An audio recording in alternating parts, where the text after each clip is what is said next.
All right, so now we're going to talk about some hearing loss, essentially different ways that humans can lose their hearing.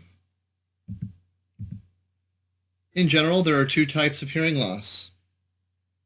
First one we're going to cover is called conduction deafness.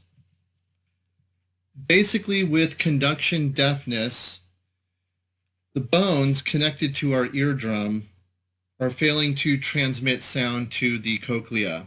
So if we're going to go to this diagram here we see the three smallest bones in the body, the hammer, anvil, and stirrup, which help conduct vibrations to the cochlea.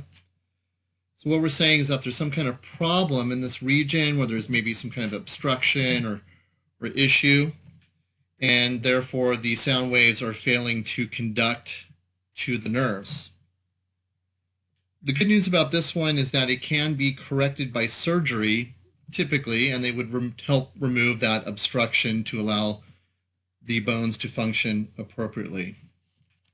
What's kind of interesting about this one is that even though they may not be able to hear outside sounds, they can still hear their own voice.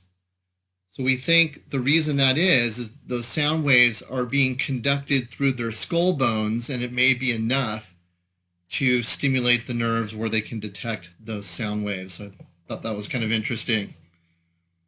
All right, so we're going to go to our second type of hearing loss, which is known as nerve deafness.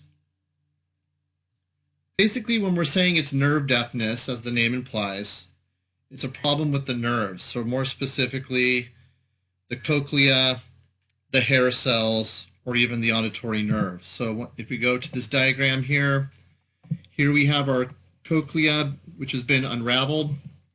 And inside we have these hair cells, as you see here. Sound waves are going to move those to trigger the nerves to send the message. So we're saying there's some kind of issue in those areas, whether it's the cochlea or the hair cells themselves, or even the auditory nerve. Several things can cause this. It could be a hereditary type issue. It could be some type of disease that leads to the hearing loss.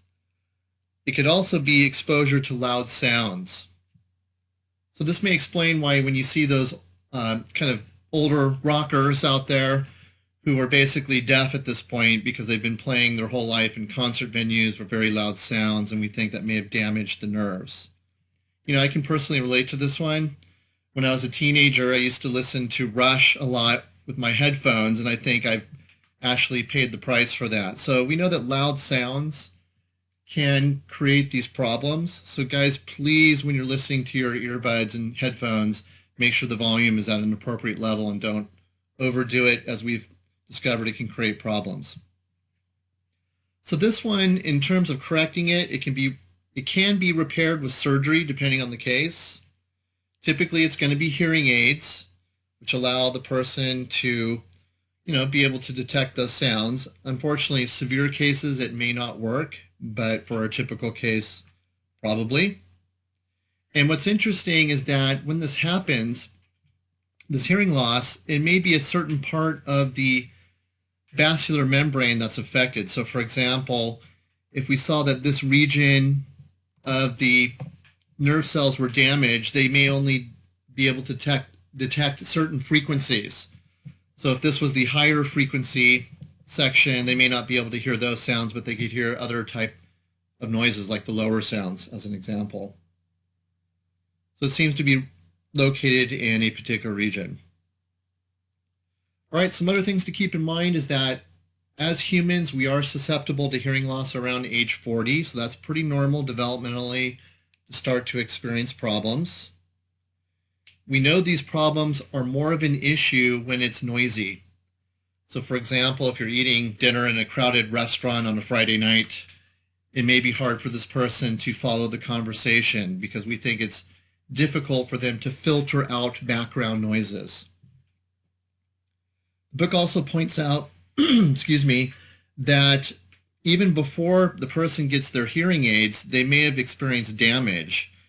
We think that the language comprehension area of the brain may have been damaged due to inaccurate input. So before they got their hearing aids, this may have been going on, and then it created problems in the brain as a result of not being stimulated enough. So it's kind of interesting how several things can combine or contribute to hearing loss. So that concludes our short lecture on hearing loss. Please progress to the next step in the class.